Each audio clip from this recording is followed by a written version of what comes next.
Hello guys, try natin tong ship ano to, yung Freezy, yung malalamig. Ito ay root beer float. Ito mabuksan. Ito guys, ano lang to, naka-clip lang. Gamit lang ngayon kutsilyo pang angat. Then ito, mas mahirap yung ilalim itanggalin kasi parang mas malaki yung ano niya, clip niya. Tsaka dito, medyo mahirap siya. Pilitin nyo na lang.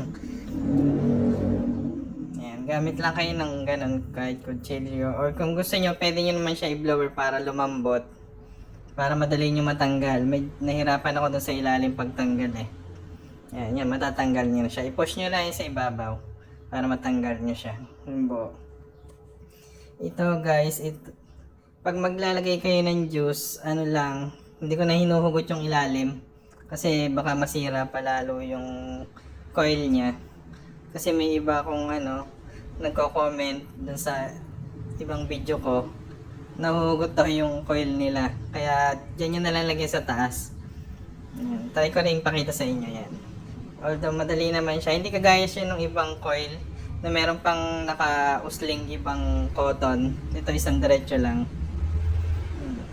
Ito pwede rin siyang palta ng coil. Kung marunong kayo maghinang, ayun, hugutin nyo lang siya. Tapos kuha kayo yung hindi sunog na coil.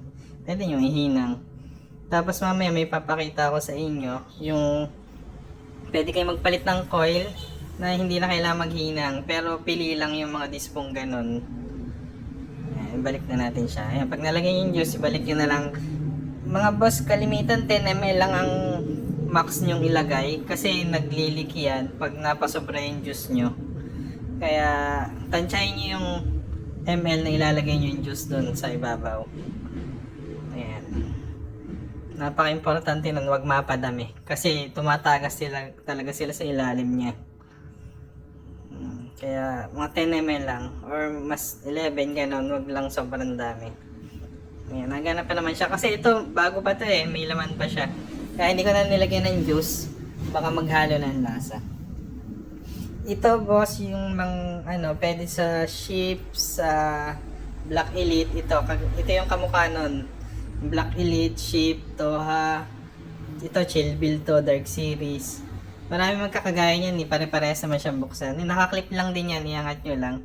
Ito, papakita ko sa inyo yung pwede nyo siyang palta ng coil nang hindi naghihinang kasi hindi siya nakarekta sa battery.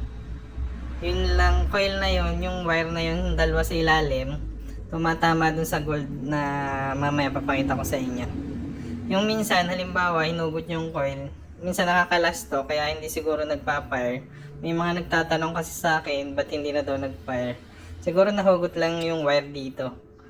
Alam ko sa Maze Pro, ganito rin halos yata yun eh. Hindi siya nakarekta sa battery. Nakaipit lang dun sa, yun. Ito yung terminal niya, yung gold. Tumatama siya dun sa dalawang coil na nasa silicone. Ayan, dapat tumatama siya dun para magkaroon siya ng contact. Ayan, ganyan lang. Ito yung dalawang tumatama naman sa battery, yung contact niya. Ito madali itong palta ng coil eh. Basta meron kayong spare parts na hindi sunog. Ayan, ganyan. Ito, pag re-refill, ganun din. Nakaklip lang to, madali lang tong refillan. Ang mahirap yung hugutin tong plastic na to, yung bulak. Ang hirap hugutin yan pag wala kayong pliers na matilos. Ayan.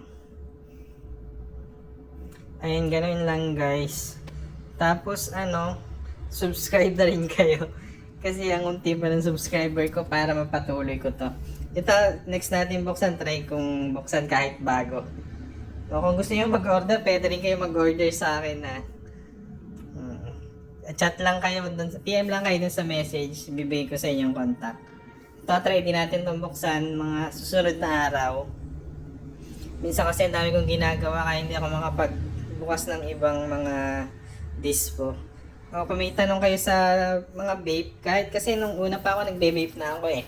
Yung mga the battery 18650, malalaki. Kung may tanong kayo doon, pwede kayo magtanong. Ayun guys, naputol. Pwede kayo magtanong guys kung halimbawa may tanong kayo sa ibang vape. Ayan. Subscribe kayo, huwag niyo kalimutan. Salamat!